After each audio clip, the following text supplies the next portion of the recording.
So now we perfectly understand that. Now we understand what determines how detailed a document should be. So the detail of a documentation is driven by the risks of the leaving information out. So what is the risk if we don't document? So now we see that what determines how detailed a document should be. And a document detail is balancing act. So the rule of the thumb is high financial or safety risk requires extreme detail.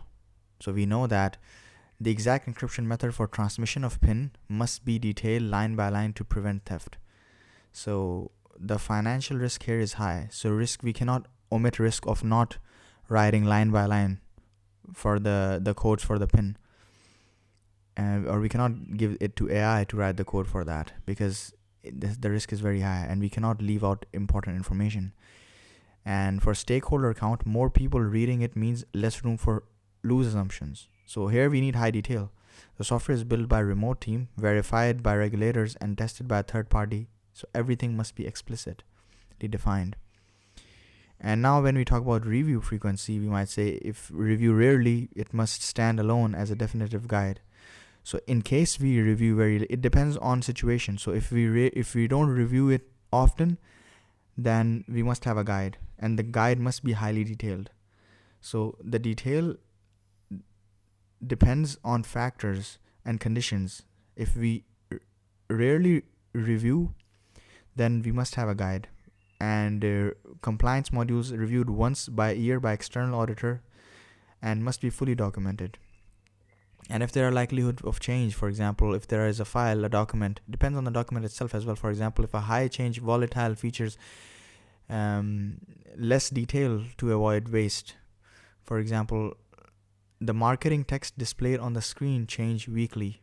Writing 10 pages of text specs for it is wasted effort.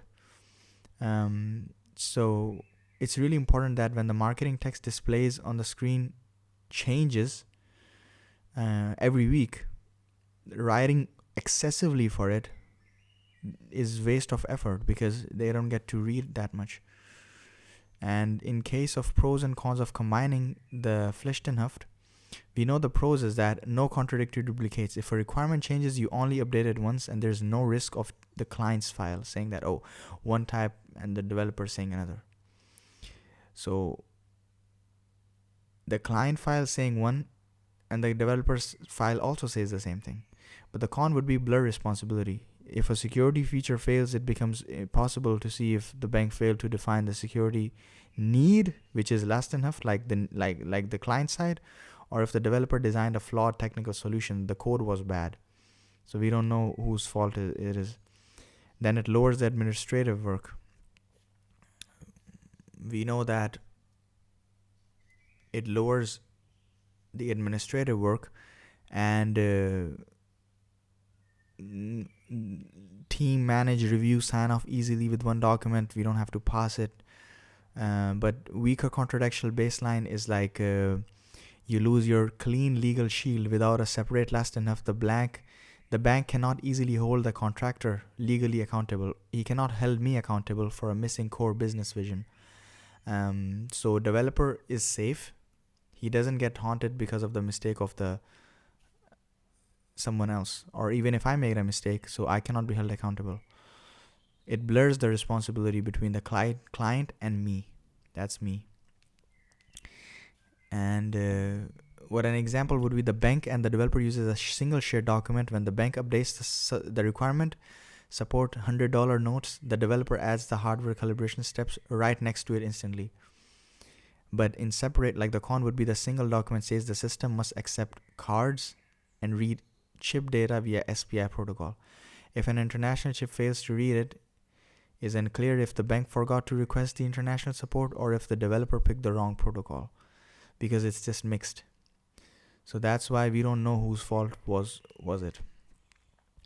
And so a high quality document must be complete, meaning that according to the global standard, what it means is that there needs to be no missing part. Placeholders cover all necessary conditions. The system must process cash withdrawals for all major cards, Visa, MasterCard, Metro fail. The system must handle debit cards and other providers as well. This is the completeness. And it should be consistent, meaning that these are the different kind of criteria for a requirement document. That what is a criteria that we set, that it's complete, for example, it passes for all, it is consistent. For example, transaction takes under 3 seconds. Requirement B states network timeout trigger at 5 seconds. What is a fail requirement? A screen must show high contrast for daytime use, or screens must always use pitch black background to save energy. It's not consistent. A consistent is that transaction take under 3 seconds, or network time triggers in 5 seconds. So this is consistent. We're talking about the same time. So free of inner contradiction, or multiple requirements do not clash with one another. So it's not that one is saying something and the other one is saying something way too much different. And based on that, we understand that they need to be realizable, they need to be doable, technically achievable, and realistic within physical constraints. For example, the machine must count and dispense up to 40 physical currency bills in a single transaction. Or a fail would be the ATM must automatically detect and block stolen physical wallets within 5 meter radius using a standard Wi-Fi. That's just not possible. Like, you cannot do it. It needs to be technically achievable and realistic within the physical and budgetary and time limits. It needs to be validatable. So these are like good requirement criterion. You cannot set a criteria that is not testable. The ATM wallet door must sound an alarm if left unlatched for more than 45 seconds. Or that would be a good thing. Or a fail would be the user interface must be fast, exceptionally user-friendly, and highly secure. It's too vague. You cannot test it. You don't know what requirement it's fulfilling here. So it needs to be understandable as well. So the machine does stuff with cryptography to make sure bad guys don't grab the numbers when someone logs in. That's the fail, right? You don't know. Well, that's too vague. That's not understandable. You don't understand that. Like if I say that the machine does stuff with the cryptography to make sure bad guys don't grab the numbers. And a pass would be the system must ensure user pin hashes using the SHA 2256 protocol before sending them to the backend API. This is clear and understandable. Now, let's go to fuzzy requirements. What are fuzzy requirements? A fuzzy requirement is like saying that, okay, we say that the danger ambiguity word means different things to the client and developer and the tester. The danger ambiguity words mean different things to client and the developer and the tester. So, for example, forcing requirements into a strict system, the system shall action when condition. For example, the fix would be precise templates. Forcing requirements into a strict system structure, example, system shall action when condition. Fuzzy is that the ATM should quickly return the user card after transaction. Our template would be the ATM system shall inject the physical card within 1.5 seconds after the user confirms or cancels the transaction. That's a template. We need to use precise templates. Fuzzy would be ATM should quickly return the user cards after a transaction. A template should be the ATM system shall eject the physical card within 1.5 seconds after the user confirms or cancels a transaction. The danger is that the hidden assumptions everyone shares the same technical vocabulary definition. And a hidden assumption is that assuming everyone shares the same vocabulary definition, this is not fine. And for example, strict glossary. Fuzzy would be the system checks the account status. A glossary is that account status explicitly means an active unblocked checking or savings account with a balance greater than 0. And what is a use case? And the use case is, what we understand is that a use case name, for example, component, a use case name, a strong oriented, for example, withdrawal cache. Actor would be external entity, a human, for example, bank customer. It's a primary actor. A precondition is what must be absolutely true before the process can start. ATM is online, has physical currency, and the card reader is clear. The main success scenario would be the normal error-free step-by-step path. For example, customer inserts debit card. This is main success scenario. Enters the debit card. System validates card and prompts the PIN. Customer enters the PIN, validates the PIN. Customer selects withdrawal amount. System verifies the funds and dispenses the cash, and system ejects the card. That's a proper system. And exceptions or extensions. What happens if something goes wrong? So invalid PIN enter system displays an error message, allowed to re-entry before blocking the card, or insufficient funds. So these are the different use cases that we understand that is happening. And now we look at what is an actor. And we know that human actor, a real person who interacts with the system, for example, a bank customer, right? Or a system actor would be a core bank server. A system actor would be maintenance printer, an external hardware unit that receives commands to print internal audit, a physical component which is there. So these are real actors. It can also be a human actor, it can also be hardware, but it does something. And it is an actor because we know that an external hardware unit receives commands to print internal audit. It acts upon something. In requirements engineering, we use both. For example, external view is like a black box view use case, and a white box is like system design. Inside, mechanics are completely hidden. The core perspective are completely hidden. The focus is what the system does for the user and how it does it. That's the white box.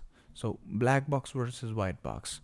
We know that in a black box, mechanics is completely hidden. What the system does for the user keeps the requirement solution free to grant developers technical freedom. The user inserts a card, types a PIN, for example, and the machine dispenses 50 euros. This is a black box. And when to use it during requirements gathering and writing use cases. And what's a white box? Its internal view. Inside, structure and code are fully visible. For example, how the system achieves it technically, blueprints, architecture, database, code, execution paths. The card reader class reads track data, involves auth service API, validates the token and triggers the dispenser hardware controller, etc. That's the example, right? That's the example for ATM. Instead of just saying the user inserts a card, types a PIN, and the machine dispenses 50 euro cash. That's black box. And when we use it is that during requirement gathering, we use the black box, writing use cases. But during software architecture, coding, and test component, we use the white box. And we look, use cases do not appear from thin air. You identify the high-level business goals and broad tasks inside the system's environment, and this is the context analysis. So concrete example would be that the bank needs a way to let people withdraw money without a human teller. A user story, it's the fragment, right? So for example, what happens is that you capture a simple informal outline of a feature from a specific user perspective. And what would be a concrete example is that as a bank customer, I want to withdraw cash from a checking account so that I have physical money. And the use case would be the final product. For example, you take that user story and detail the entire end-to-end black box process, including success steps and errors. And a real case would be withdrawing cash includes precondition, the 6 main success paths, and except handling for wrong pins or empty vaults. This is based on the use case. This is the final product. And what are the notations of a use case? A diagram uses boundary. For example, let's say a rectangle defines the scope of a software. Everything inside built, everything outside is external. So a large box labeled ATM software enclosed all internal features. It's a rectangle system boundary. Actor is a stick figure or a box. A stick figure labeled customer or a rectangle box labeled bank database. A use case would be an oval labeled withdraw cash or check balance inside the rectangle, I would say. And association would be a solid line, a straight line connecting the customer stick figure to the withdraw cash oval. Now generalization would be arrow with hollow triangle. A premium customer actor points a hollow arrow to a general customer actor. where include is just a dashed arrow pointing to a sub-feature, a dash arrow pointing from withdraw cache, verify pin labeled include. And a relationship shows mandatory steps that always happen to complete the main use case. That's include. An extend is just a dashed arrow pointing from an optional feature. For example, a dashed arrow pointing from print receipt to withdraw cache. It's just extended. It's just optional. Now we need to understand the difference between include and extend. Include is mandatory. The main use case cannot be completed without this step, and extend is just optional. The main use case can complete on its own without this step. And the executed, there's a difference in the arrow. Withdraw cache include, verify, and withdraw cache extends. Extends include and extends print receipt. Or you must verify your PIN every time you withdraw the money. You don't have to print a receipt. It just happens if you select it. So points from the main use case to the subcase, points from the extension use case back to the main use case.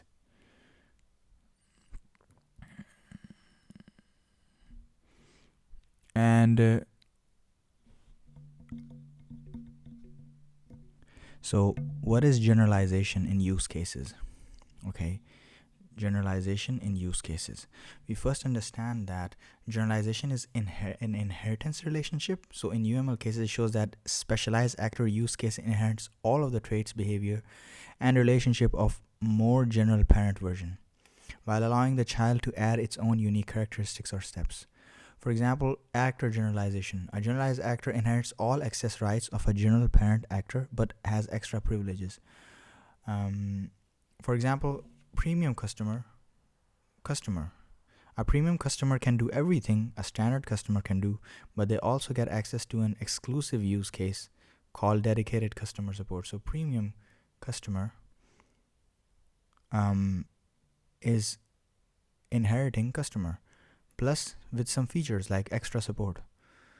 In use case generalization, it's like a specialized use case where you can pay by credit card, but it's getting generalized by process payment. For pay by credit card inherits the basic properties of process.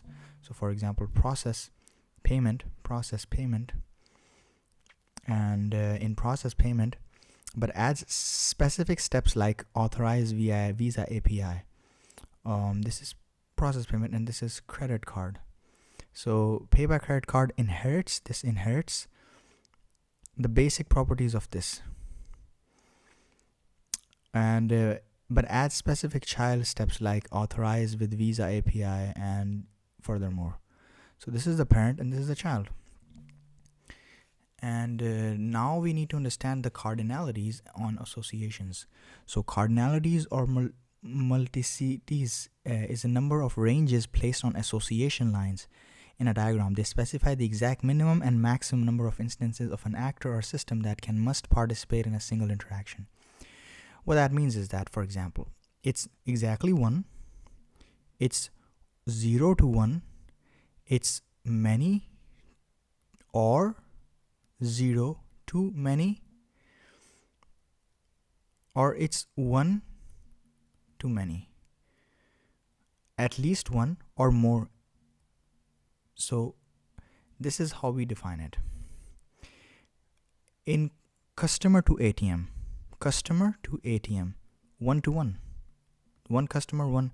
At given moment, exactly one physical customer can interact with exactly one ATM screen to perform transaction.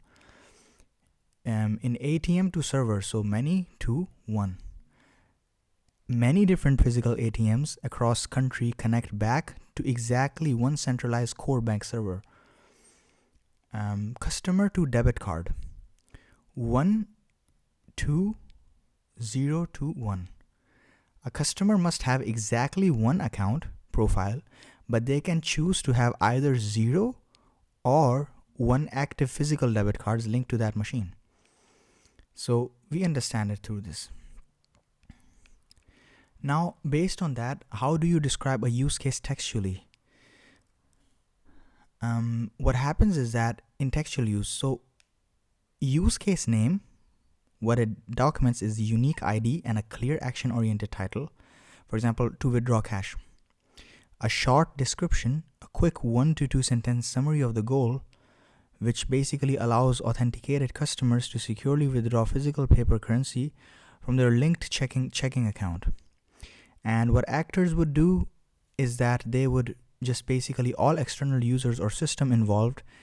These are all external users or system involved. For example, primary bank customer or secondary core bank server.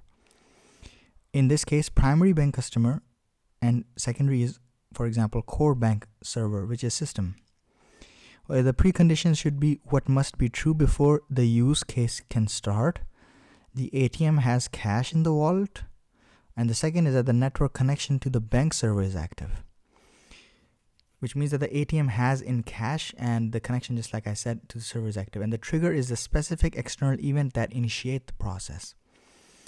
And the customer inserts a physical debit card into the ATM card slot. This is the concrete example for it. What is the trigger? The trigger is a customer inserts a physical ATM card into the ATM card slot. And main scenario is the happy path, which is the whole step-by-step sequence where nothing goes wrong. This is the happy path, where a system reads a card, prompt for PIN, customer inputs 4-digit, customer selects withdrawal, and system verifies, and system dispenses the money, and the system ejects the card, and customer receives the cash. And in case of alternative scenarios, which are basically errors, wrong PIN entered, try again, or logs the attempt and prompts for retry, maximum three attempts. And derivations from happy path, how the system handles exception cases. So insufficient funds, what happens then? System displays balance as error and cancels the transaction. And if you enter a wrong PIN, the system alerts user, logs the attempt, and this is the same thing as we discussed. There are post conditions then. The guaranteed state of the system after completion. So the customer has their cash, the card is returned, and the transaction is recorded securely in the bank database. This is the guaranteed state of the system after completion. These are post conditions. Now I'll have a look at the standard procedure for creating use cases. We know that why we identify actors, but it means that discover all external humans and systems that will interact with your software. For example is that you list out the bank customers, which is human, and core bank server, which is system API. You set system boundaries like draw a straight line around what your software manages versus what lives outside. You define the physical ATM software as a boundary. The actual bank accounts live outside on the server. Meaning main, and then there are main map functions. In that, you identify high-level user goals and connect them with include or extend relationships. You draw the withdraw cash oval and connect it to verify PIN using an include line, which is it must have it. And this oval, you draw oval, withdraw cash, and you connect it to verify PIN using include line. This is include to verify PIN, which is, of course, it include means it must have it. And then detail the normal path. For example, write out step-by-step text scripts for ideal error-free scenario, which is a happy path. This is the detail the normal path. This is detail the normal part, the happy path. You script perfect flow, insert card, type PIN, choose cash, take cash. You add error paths, brainstorm everything that could go wrong, and document alternative scenarios. You explicitly define if PIN is wrong, the vault run out of, or what happens when how the machine should behave if it runs out of money or something. And you extract reusable paths, look for duplicate steps across different use cases and put them into shared sub-use cases. You realize both withdraw cash and check balance require logging in. So you extract authenticate user as a shared include step. Then you run a validation review, walk through the completed use case scripts with stakeholders and developers to fix mistakes. And what happens there is that the bank security team reviews the text and notes you forgot to lock The card reader, if a user walks away without taking their card, you fix it before coding even starts. And the pros and cons of these use cases could, as a specification technique, could be that now the pro could be that user focus and communication. It's highly user centric, written in plain non-technical language. A blank manager or a developer and a customer can read it, withdraw cash, and agrees instantly on how it should work. The con is that it fails quality requirements. Use cases cannot naturally specify how well a system must perform. You cannot easily write into a behavioral step that the system must encrypt data with a 99.99% uptime or something. Now, testing and verification. The pro is that it maps easily to test cases. The quality assurance engineer can copy main scenarios, alternative scenarios, create clear step-by-step test scripts. Case 1 success path, case 2 wrong pin path. It's weak for data modeling. This is the con, right? That they show the interaction flow but completely hide the structural data relationships. A use case tells you that the ATM reads a card, but it won't show you how the database schema or a table keys are structured behind the scenes, right? Now what happens is that we talk about scalability and complexity. Visual and intuitive is that a use case diagram gives stakeholders an immediate bird's eye view of entire system, functional scope, and boundaries at one glance. This is a good thing, right? It's a pro. But the problem is that it scales poorly for massive enterprises, software with thousands of rules, creating separate cases and managing complex networks of include and extend arrows quickly leads to an unreadable, chaotic spaghetti diagram. With ATM, what happens is I look at the ATM, and what happens is that the script details exactly how customer retrieves €50, which the testing team uses to verify the physical dispenser machine works perfectly before deployment.